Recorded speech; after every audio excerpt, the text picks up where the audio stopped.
they just can't help themselves. I mean, it's not at all surprising considering which side of the ideological divide most Hollywood or Hollywood-adjacent people reside on. But the establishment, propaganda media, are continuing their assault on the certified hit Sound of Freedom. Who would have thought that Hollywood would play defense for pedophilia, grooming, and trafficking? That's right. Everyone not part of the Hollywood machine.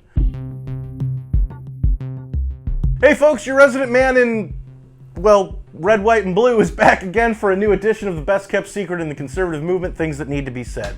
For MRC-TV, I'm Nick Kangadis. Really quick, head on over to Rumble, subscribe to our channel, and hit that plus button. And no matter where you watch our videos, please share, like, and don't be afraid to leave a comment. I actually read what you guys have to say, and I occasionally respond, so don't be shy. Now, on with the show. Well, the bought and paid for media is continuing their denial of Sound of Freedom, a movie with a message that actually resonates with audiences. In the film, there's a line in there where he says, why are you doing this? And I say to him, as Tim said, because God's children are not for sale.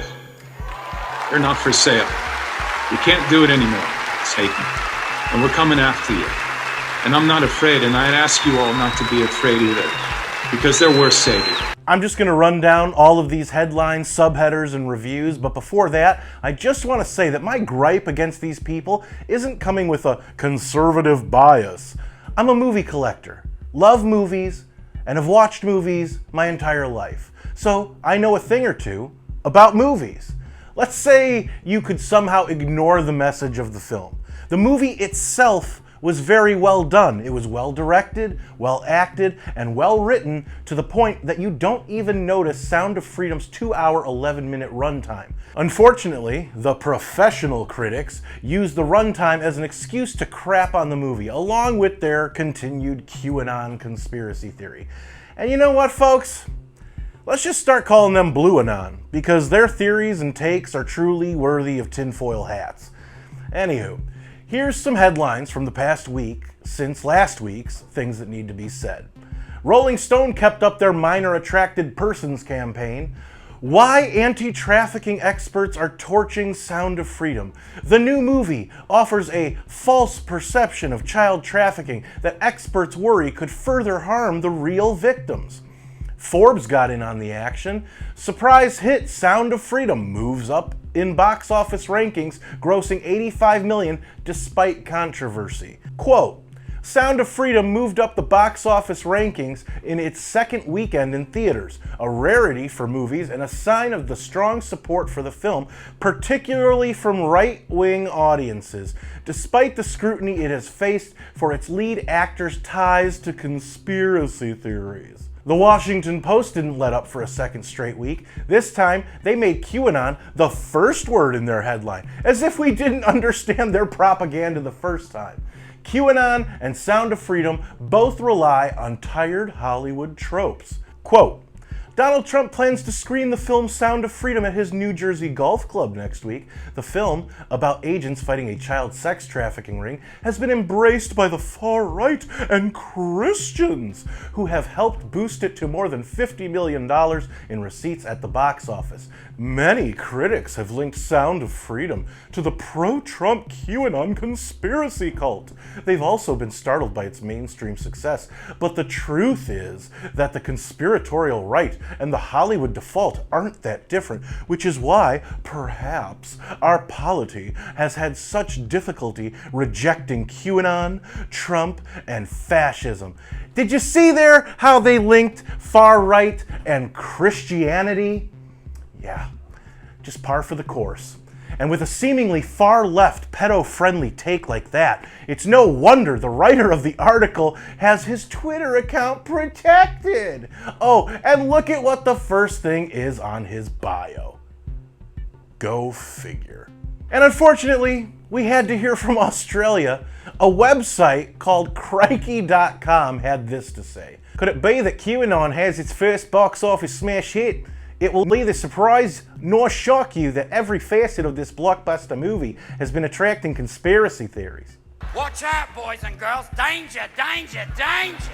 CBC Radio, or Canadian Broadcast Company Radio, also known as government-run media, had this to say, because why wouldn't a woke Canadian be offended? Quote, "A blandly competent thriller that finds an easy way into your feelings since it deals with child trafficking, a grave subject matter that has been tragically co-opted as a rallying cry for xenophobic, pro-Trump types," unquote. New York Times critic Glenn Kenny said, quote, "The narrative diffuses into an improbable, heart of darkness style river journey, only kind of dull," unquote. Common Sense Media, which has to be a joke, because the lack of common sense in critic Tara McNamara's review is nowhere to be found.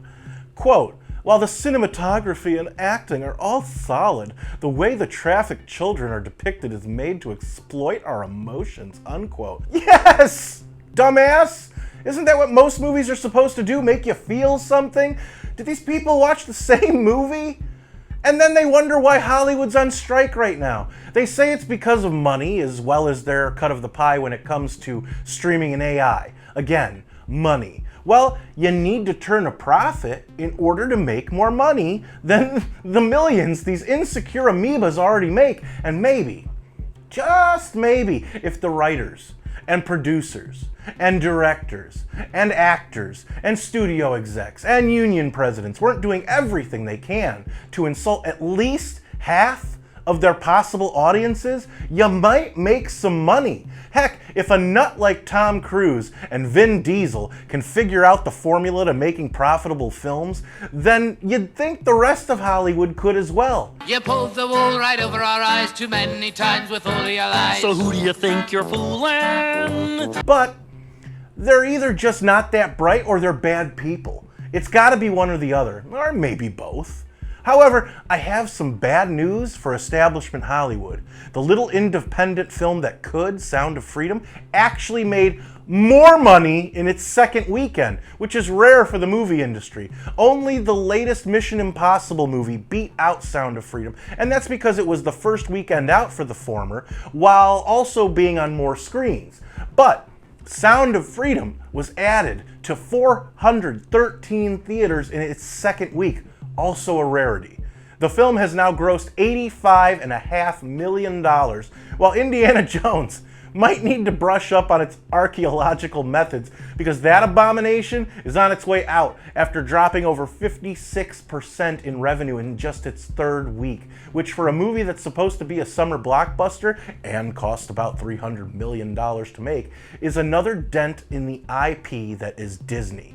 So, like I said last week, if you haven't yet, go see Sound of Freedom. If you have, spread the word, because politics is downstream from culture. And if the part of society that bases itself on common sense, reason, and logic keeps getting wins, like with this movie, then it's only a matter of time before the pendulum swings away from the idiocy and depravity that only Hollywood can manufacture. So, who am I going to piss off this week? Were these things that needed to be said? Let me know what you think in the comments, where I do read most and reply to some. And don't forget to subscribe to our channel on Rumble and hit that plus button. If you like this video, don't forget to share, comment, and give it a thumbs up. Those are the best ways to help these videos reach more people, and it's the best way to let us know you want us to keep these videos coming. Subscribe to our channel and hit that notification bell so that YouTube might actually let you know when MRC-TV comes out with a new video if they haven't censored it or taken it down yet. Like us on Facebook, check out more of our work at MRCTV.org, and if you want to support our content and the conservative movement, head on over to MRC.org/donate to help us out, since we're a non-profit and couldn't do what we do without all of you. For MRC TV, I'm Nick Kangadis.